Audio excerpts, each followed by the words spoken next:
del Centro de Estudios Espinosa Iglesias. Gracias por estar con nosotros. Bienvenido. Buenas tardes, Joel, y buenas tardes a toda la audiencia.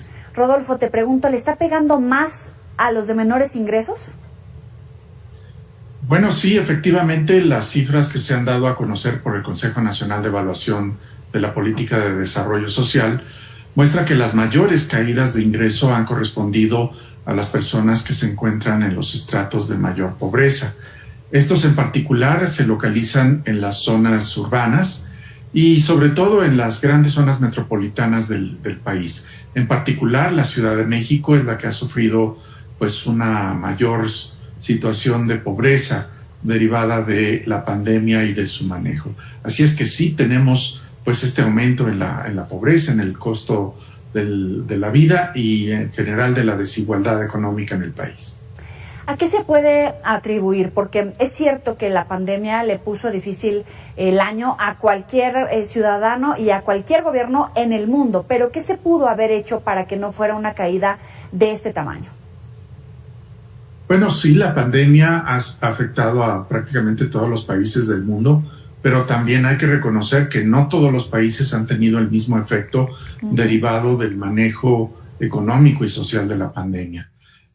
México ha sido uno de los países que menos apoyos ha otorgado a las personas en pobreza, específicamente por la situación de la pandemia. Simplemente se ha conservado pues la serie de transferencias en efectivo, la política social que ya existía de antemano. Así es que eso influye para que se resienta más los efectos del aumento en la pobreza.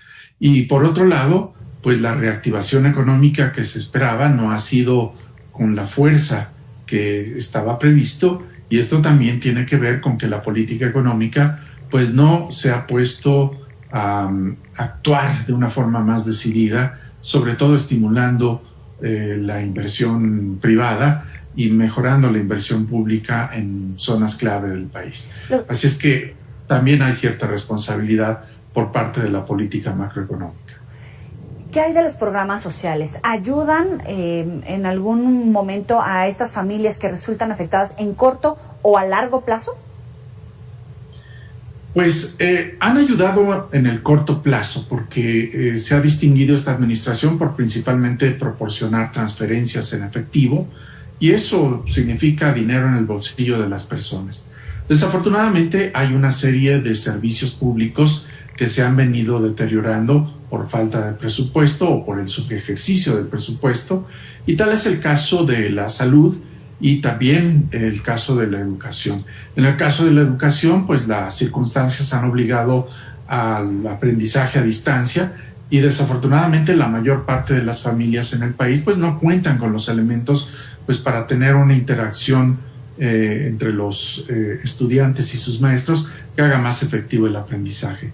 Así es que sí hay un efecto positivo de la política social en algunos rubros, pero un rezago muy significativo en otros, en aquellos que no tienen que ver con el reparto de dinero. Y hacia allá voy. A futuro, tenemos como objetivo a nivel mundial los retos del milenio, reducir el margen y la cantidad de pobres en el mundo. Sin embargo, parece que ese objetivo cada vez nos queda más largo, y la movilidad social en estratos económicos también se ve mucho más complicado. Eso conlleva efectos en la salud, por supuesto, en el desarrollo económico, en el bienestar. ¿Cómo lo está haciendo México, esta administración en particular, en medio de la pandemia, pero también con las cifras que se venían arrastrando y con todas estas omisiones que has mencionado por parte de este gobierno?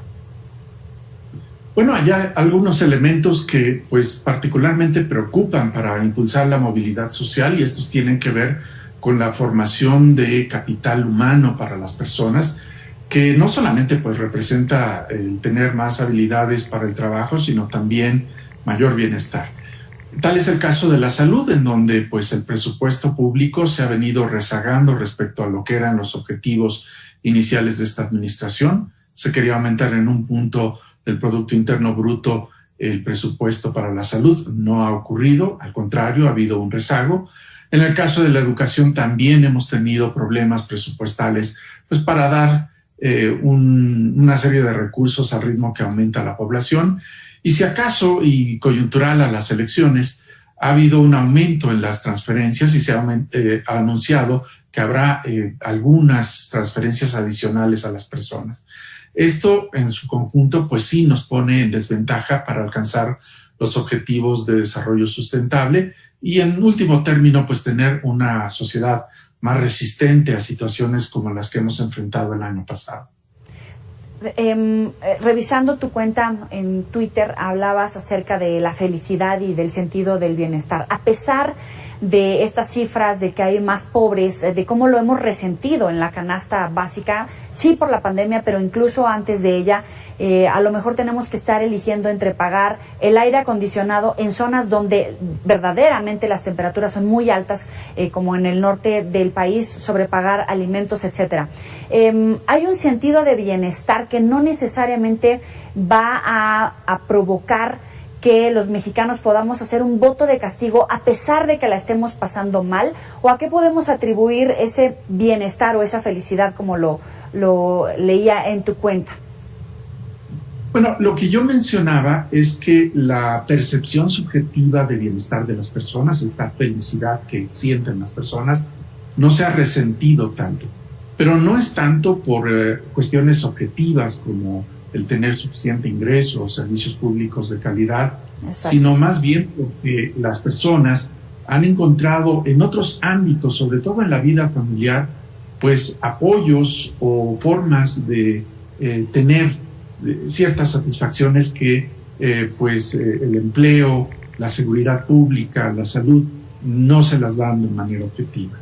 Esto lo que significa es que si bien hay que reconocer que los mexicanos somos muy resistentes a estas condiciones de crisis en términos de estado de ánimo, pues en términos objetivos no tenemos que confiarnos a que esta situación sea nuestra guía. Y eso no necesariamente se traduce en que pues habrá, digamos, un apoyo irrestricto a las acciones de gobierno existentes. Las personas pueden distinguir perfectamente cuándo su satisfacción se debe a algo que han hecho o a su entorno familiar respecto a las acciones públicas. Y yo creo que van a actuar en consecuencia, pero sobre todo en términos de las acciones locales que han emprendido los gobiernos, porque en términos nacionales pues hay, digamos, una percepción general de que las cosas no marchan bien, pero tampoco de que hay unas alternativas suficientemente sólidas para que esto se modifique en el corto plazo. De tal forma que sí puede haber consecuencias electorales, pero pues estas serán muy diferenciadas dependiendo de la realidad inmediata de las personas. Rodolfo de la Torre, gracias por estar con nosotros aquí en Mega Noticias con nuestro auditorio. Muy buena tarde. Un gusto estar con ustedes. Hasta luego. Ya sabe que puede recuperar esta